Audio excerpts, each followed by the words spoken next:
Okay, so this is the new, or recently released I should say, second boxing of Eduard's Mig-21. It's boxed as the MT/SMT, which was the commonly known as the fatback Mig-21 from the early 70s. As you can see, it's got a grossly enlarged spine, which was basically used to carry more fuel. Not a terribly successful aircraft, only a few hundred of them were made. The spine actually affected performance to a degree that made it quite an unpopular mount for pilots. Quite quickly replaced in production by the Mig-21 BIS, which had a much smaller spine, although still larger than the MF spine.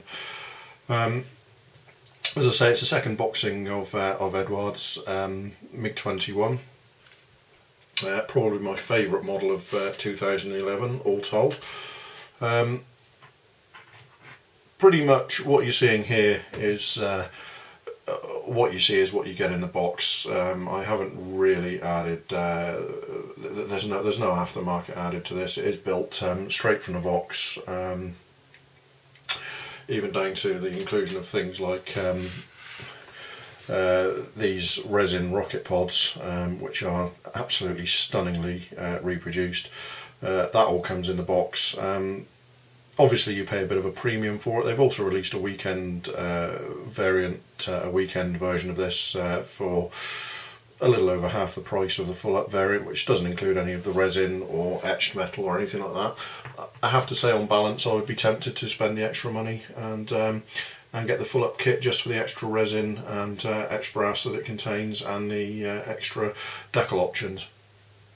This is the third Mig-21 I've built since it's been released, and with each kit, with each build, I just get happier and happier with the model. It's an absolutely beautiful model.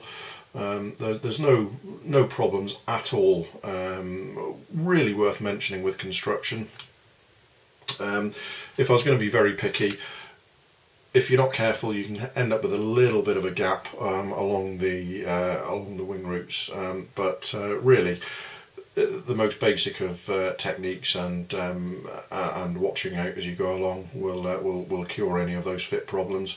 I think, if I remember correctly, the only filler I've used on this was a little dab of Mr. Surfacer along the starboard side of the wing root, and a little bit of filler under this on this belly portion here, followed by a quick rescribe of the panel lines. But otherwise, it's a build which it's a complicated kit. There's a lot to it, but it's really a very straightforward build. You just need to take your time with it, and you know, the old adage of you know, test fit twice, so you only have to glue once. Holds true for this model. Take your time with it. You know, finesse it as you go along, and it will build. It will build just fine. No problems whatsoever. The camouflage scheme that I chose for this one was again one of the kit options. I've used this model has been finished entirely with Tamiya acrylics.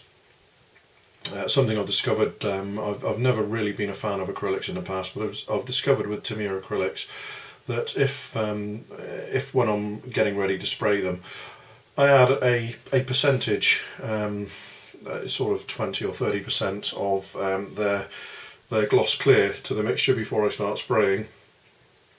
One, it gives it a semi-gloss finish as opposed to a matte finish, which makes it a little bit less prone to scuffing and picking up scratches and you know, and dirt and that kind of thing. It just makes it a little bit hardier. It also makes it flow through the airbrush a lot more readily than it otherwise would. The good thing with Tamiya acrylics is that they're so pigment heavy that you can really add sort of 20 or 30% of gloss clear without overly affecting the you know, the covering abilities of the paint. So it's certainly a trick that I'll be using in the future. with each colour I've used dark and light mixes of the colour to go over the camouflage colours to give it a worn and faded appearance, followed by a gloss coat, a wash of Payne's Grey and raw Umber Oil paint mixed together into a quite a pale mix. Really, it's not too obtrusively dark. It's not like the you know, the black panel washes that you sometimes see. And I used an even paler mix on the underside to wash the panels on the underside. So it's actually very, very subtle indeed. I've been experimenting with some of the washes I've been doing for quite a few months now, and I've even done a few where I haven't used any washes whatsoever. I like to use a wash to highlight panel detail, but it's just I've been experimenting with using more subtle washes than I used to. It's also received what I call glazing, which is an adaptation of the filtering technique where I use an airbrush to apply the filter rather than a brush. And I've used, when I've been applying my glazes, what I do is I use Johnson's Clear, like that, an airbrush cup full of Johnson's Clear, and then a few dabs of acrylic paint into it just to tint the colour before spraying over the model, with each slightly altering each colour and blending it all back in, including certainly going over the decals to blend them back into the paintwork to make it look, you know, to try and make them look more painted on than they otherwise would.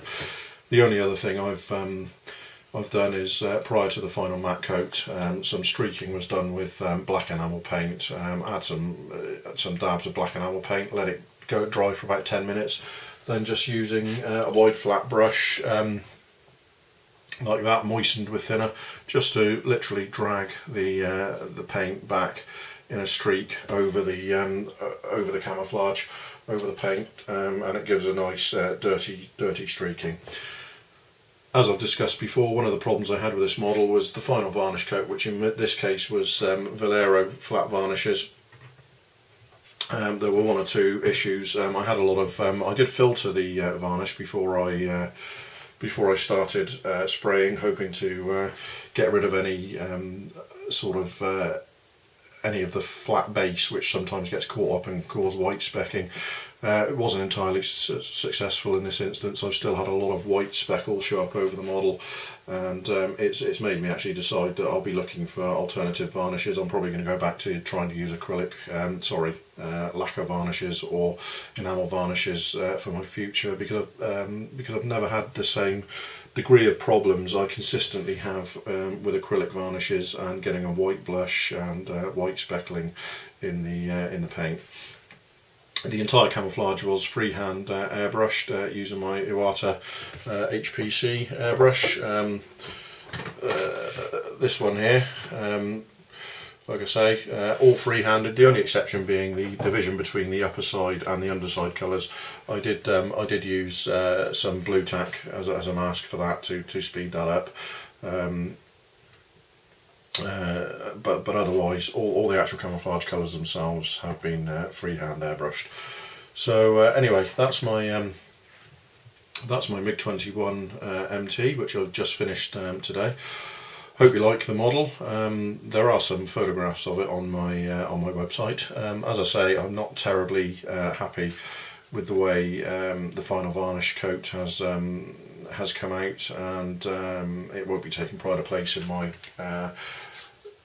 in my display cabinet, unfortunately. But it's all lessons learned for the next model. It's not awful. It's certainly an okay build, and as I say, it certainly hasn't put me off building Eduard Mig-21s. The errors are all self-induced rather than anything to do with the kit. So I highly recommend the model.